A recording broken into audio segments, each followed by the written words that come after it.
what is so compelling about Jack Kennedy? I mean, let me be provocative a little bit and say, look, he 3.5 years. He was very sick. He nearly blew up the world. He pushed the entire world to the brink of nuclear war.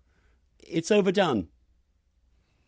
What would you say against that sort of hostile take to JFK? Well, let me tell you, I'm not going to argue those points, but I'll tell you the one that there seems to be the notion I have of the great leader and what are the elements that are part of that. And I give you the example of Churchill and Kennedy and Ernest Hemingway, in a way.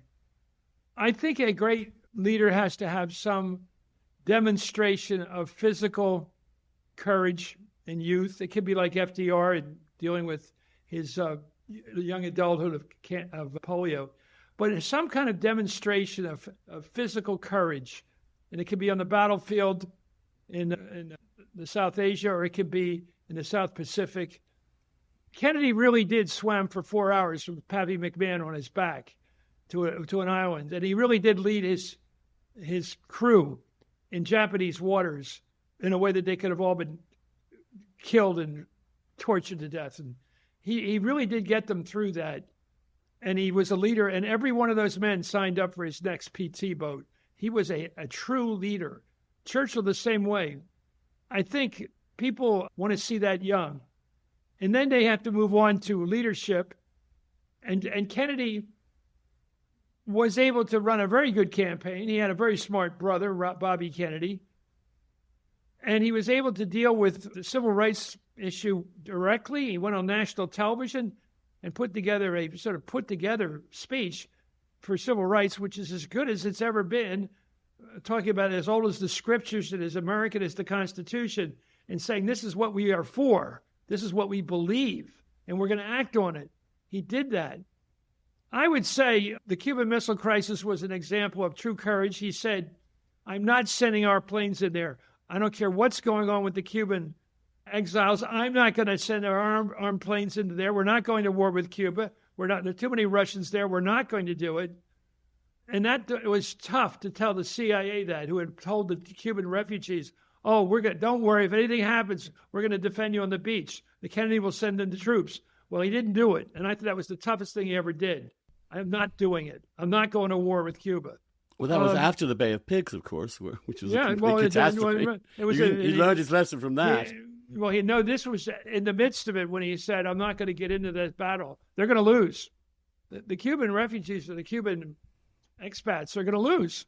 I'm not going to do anything about it. I'm not going to go in there. But then he did go in there when they brought missiles in there. By the way, they didn't bring in short-range missiles able to hit Florida. They had missiles able to hit intermediate-range missiles, able to hit every American city but Seattle. This was big-time strategic warfare. He went to war because the war was thrown in his face. So I'm not saying he ginned up a nuclear contest. I think there was a contest thrown at him, and he chose to confront it. And he did so in a way that required no military conquest on either side, but an agreement which Nikita Khrushchev gave to him, which probably cost Khrushchev his career, his position as chairman of the party. But it also began a serious conversation about nuclear arms control, which led us through the deal of the underground testing goal that came about through the treaty of 1963. Kennedy was on his way to trying to bring some peace between us and Russia, and I thought he had the best possible moral goals there. Do you have any particular view about his assassination? Yeah, I've thought a lot about it. I'm with Jerry. What was his name? It's Jerry Bruno, his campaign advance man. Jerry Bruno pointed out that the announcement of Kennedy's travel through Dealey Plaza was not established until a day before. Lee Harvey Oswald had that job at the book depository for weeks. He had that gun for weeks. He had tried to kill Senator or General Walker. He at one point tried to kill Nixon when he thought he was in town. This guy was a man of the left. He was disillusioned with Soviet communism. He was infatuated with Castro. I believe he did it. I believe we had the rifle that did it. And I don't think he was helped in any way we've seen. How did he get into Dealey Plaza? Was it just luck? No, he was working at the depository. Oh, no, I know, but but how did he know that the motorcade would come by?